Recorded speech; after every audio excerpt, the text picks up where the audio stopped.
Welcome units, my name is RoxTytan, and today I'm going to be going over the match between Anomaly and Kangorillaz, with Anomaly being fresh-faced and Master Tier, took on Kangorillaz in an extremely close 3-round game. It's very exciting to watch, so let's jump into it. We go right into the first clip here. We see the disc being loose coming down. He gets picked up by Strem. Makes a slow march up the field here. Making a quick pump fake there as the chain gets broken. He pushes up here. We have Mad pulling through. Gets a quick pass from Strem. Who passes back to Strem. Going back over to Mad. Mad goes back to Sealable. Sealable looking for another pass, but gets his pocket picked by Chocolate. Chocolate makes a nice long three-pointer there. Now, even though that was a good three-pointer by Anomaly, I did want to highlight the way Kang pushed this disc up and moved through the Anomaly stack. You can see here first, Strem makes a quick pump fake, stops on the geometry, anchors himself. He's waiting to see exactly what happens here. He does see the Sealable A wins the punch, gets the break on the chain, and B doesn't get punched himself. So that means he's available to keep breaking the chain, which is what he's going to keep doing. He's going to throw up a block. He's going to stay on them. So that's Strem again. You can see here, moving forward, slowly giving his teammate a boost, keeping an eye on the stack there. You see he's looking back, keeping an eye on them, keeping tabs on what that stack is doing. As the stack does come through, he makes a pass back off. Mad with a quick pass back. This is one way that's very effective at breaking stacks. If you do things like this where you make really sharp and quick passes, passing it straight back, it's really hard for the stack because they're going to have to either grab this player and immediately turn around, which is difficult to do while keeping the stack together. And you can see here Strem goes right back to Matt, another really quick tight angled pass. Does end up breaking the stack as the communication's not quite on point, and they do end up breaking up here. Matt again has one more pressure on him, so he passes it back to Sealable. Sealable has a little bit of time here, but unfortunately Choco does a really good job of reading the arm movement and gets the pick. But nonetheless, even though it did end up in a three-pointer for Anomaly, it was a really good play by Kang. Now we jump right into the second clip. We have a quick long clear by Sweet Tooth into a nice chain coming through. Chain does overshoot the disc a little bit, but Sweet Tooth does get the stun off on the defender. He's managed to pick the disc back up, find a nice cross pass over to Choco. Choco moves in, passes right back over to Sweet Tooth, and Sweet Tooth gets the dunk. Very clean play by Anomaly. So let's see what happened exactly. So first thing we want to say is look at the advantage Anomaly has when they take off their chain. This player gets a punch on this player immediately. These guys are getting together, but again, Strem is also punched, so this is going to take a little bit while to get this chain going. They're already pulling. So if you look at the map, you can see they got there well in advance. And so one of the things that a lot of stacks do, and that Anomaly stack does here, is that they don't recognize when they have time to control this stack a little bit until they go too fast. We can see now Sweet Tooth does almost get to the disc, but Choco basically just, if I go back a little bit further, Choco basically just slams into the backboard here, which isn't something you need to be doing, especially when you have the time that they did. Like, even the Kango stack got there a full, second later after they both split up and Sweet Tooth had already started moving towards the disc. So not great on them, but going a little bit too fast than they needed to. They could have been a little bit more controlled. They could have got the disc probably around shoulder and just moved right in for the shot. They would have still had to face with that Kangorillaz chain, but it would have been a lot easier to do when they had both of them on the block if they were coordinated and they had the disc. But luckily, Sweet Tooth does win the brawl against Strembisky here. Moves up, collects the disc. He's got a defender in front of him, so he's going to make the cross pass. He doesn't have a defender on his feet, but he gets the block off, and he gets it back. Now this is important. You see here, as soon as he makes this pass and gets the stun off, he needs to be communicating to his teammate, because the reason he passed this disc, right, is because he's getting this pressure. But as soon as he passes it, he gets a stun off on Strem, and so that means that Choco, now in the face of the goalie, and a stack actually that comes through. It doesn't kill him, but the stack does come through. Because he's open now, as soon as you ever beat your man on offense, making a call that I'm back open, especially if you were the person who just passed the disc, because usually a lot of teams or a lot of players won't immediately think to make a back pass to the person who just passed them a disc, because that person is usually covered. And so he was covered when he passed the disc, but right after he beat the defender, he got himself open, and so you can call that he's back open now.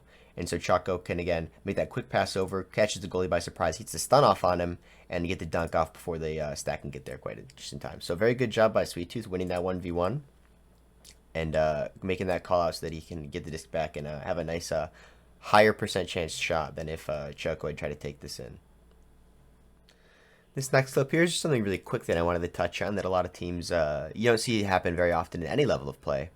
But we see here as it gets picked up quickly by Sweet Tooth. Sweet Tooth goes for the ceiling shot, bouncing off the ceiling. Unfortunately, it does miss. However, that's something that a lot of people need to go for a lot more often, I think.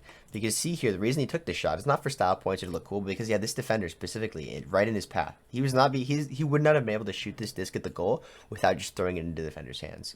And so whenever you have defenders between either yourself and the goal or yourself and another pass, always looking for those extra angled shots and being able to process them. Because we can see if we look at when he took the shot, he did get the he didn't even get the stun off. He gets steal off. So this player is still active. This player can turn around and punch him, and you see immediately he does. He's got 2 players on him.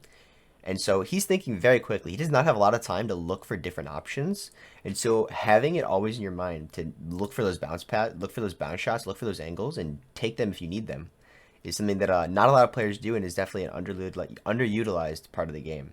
Where you need to look for bounce shots, bounce passes, just bouncing it to yourself maybe if you need to give yourself a little bit of extra time.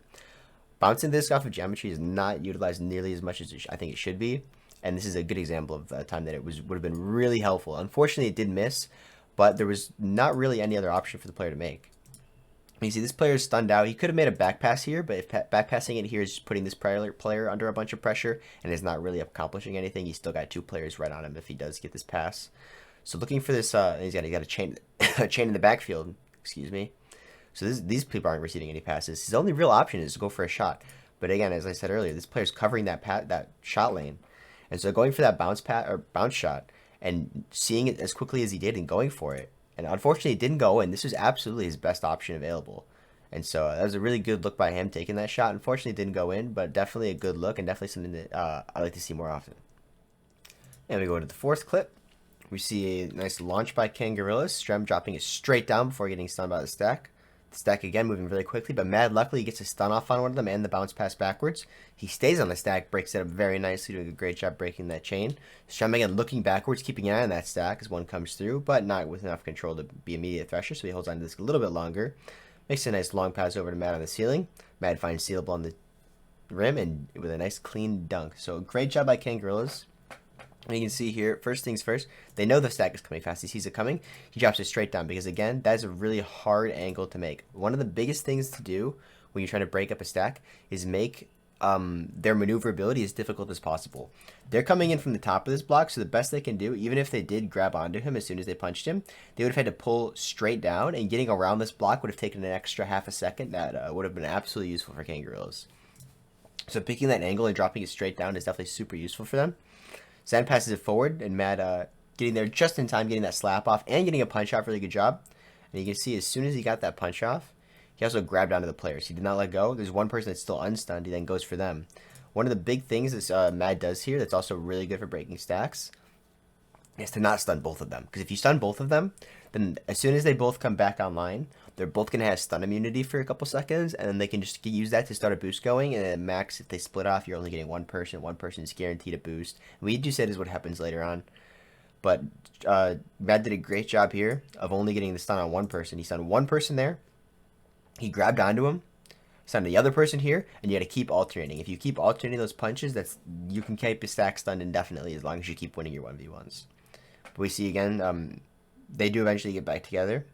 Not quite able to catch his stack. Mad eventually grabs one of them, but a good thing that Anomaly stack does down here is because Mad catches him. You can see on the map in the midfield, Mad catches the stack. As soon as they catch the stack, the player that got caught splits off. See, as soon as Choco gets grabbed by Mad, he splits off, he fades away, he gives Sweet Tooth time. So now Sweet Tooth's putting up his block, but he doesn't need to anymore because Choco's already peeled off away from him.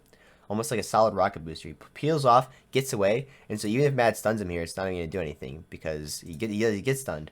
But Sweet Tooth's already there. Sweet Tooth's already destination. Sweet Tooth's not able to put immediate pressure on Strem because he doesn't have a chain, but he's putting pressure on a lot faster than he would have otherwise if they'd stayed together because they would have both gotten stunned. This chain could have gotten stopped, and so Choco did a really good job breaking off and letting Sweet take that extra speed that he got from the first couple pulls they got and carry it forward to pressure the defender.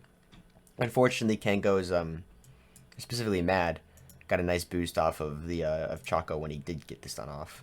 And again, this player over here won their 1v1. And so Kang does have 2 players in the bubble versus 1 goalie. And so this is going to get scored every time.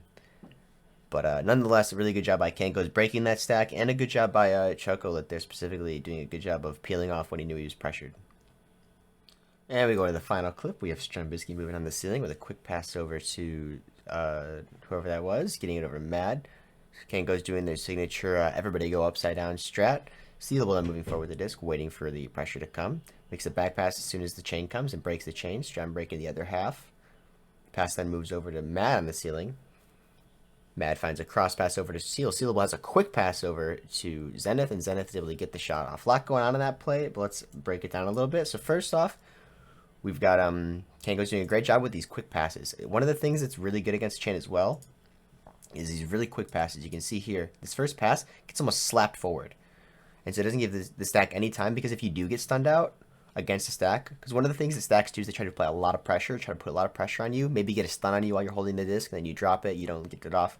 And so one of the things you need to mitigate that is to just slap the disc immediately. As long as your slap passes are good, slapping the disc means you're never going to get stunned with the disc and have it just drop at your feet. So that's something that they utilize really well here. We can see Sealable with the back pass again, getting the really tight angled passes, breaking up the chain. Strat making the quick pass, breaking up the other half of the chain. Making the back pass over here. It does bounce actually because the player was stunned out, but the bounce works out really well for them. Madigan picks it up on the ceiling. Another slap pass off by Sealable. Really beautiful slap pass here. Let's look at that one again actually, because there's a lot going on that made the slap pass so wonderful. And let's look at it here. So first, he's getting pressured soon. He's gonna have to do something with the disc. If he doesn't slap it, he has to do something with the disc within a second. So a slap is already something that he's looking at. It's looking pretty good for him. Second is that he's got this player cutting in.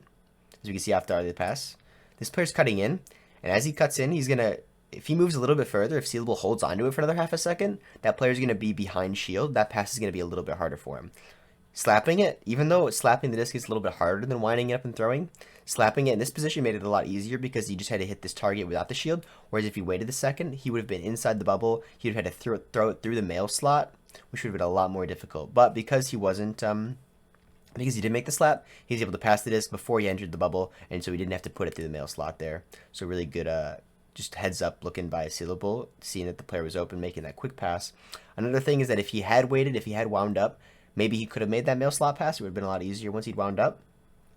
But even if he had receiving the disc here, if he'd received the disc a little bit further in the bubble, that's within the territory where the goalie, especially if he's playing on a block, it looks like he is, I can't exactly tell.